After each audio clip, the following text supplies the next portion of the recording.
Además haciendo nuestra serie Ahora Música, que me tiene muy preocupado. Les voy a contar por qué. Hemos hecho ya déjenme ver qué cantidad de presentación de vídeos de Ahora Música.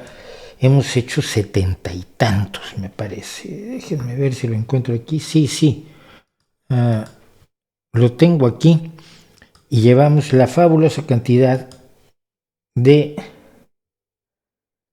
72, hasta ayer 73 con el de hoy. Y tenemos muy pocas visualizaciones. ¿Qué es lo que pasa? Yo calculo que a la gente a la que le interesan los líos que hacemos en el Rey va Desnudo habitualmente, pues no les interesa tanto el tema de la música, lo cual es perfectamente válido. Pero lo que yo necesito es llegar a gente a la que le interese la parte de la música y llegar a que haya con esta serie que creo que vale la pena. Hemos tenido la mejor música que yo considero que es maravillosa: Sue Foley, Rush, Kate Rosby, Florence and the Machine. Me preguntan sobre Florence and the Machine.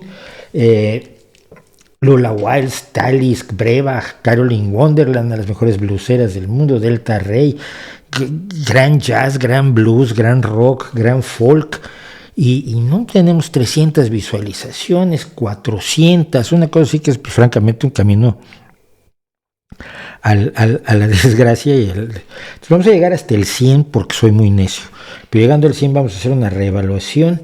Tenemos por delante hacer el Isaac Carty, bueno, la Tedeschi Trucks Band, que estará el viernes, luego el Isaac Carty, Pomplamoose, Leonard Cohen, Jethro Tull y Paul Cosen, que es un tipo extraordinario que nadie conoce, por supuesto, todavía. En fin, vamos a seguirlo intentando, pero estoy muy preocupado porque me gustaría, pues, que llegara más gente lo que estamos haciendo en Ahora Música, que es un esfuerzo interesante, y como les digo, si no les gusta a ustedes, pues recomiéndenselo a sus enemigos, ¿no? Hay uno que dice, no compartimos gustos musicales, vale, diles a tus enemigos, diles que lo vean, entonces, para que sufran.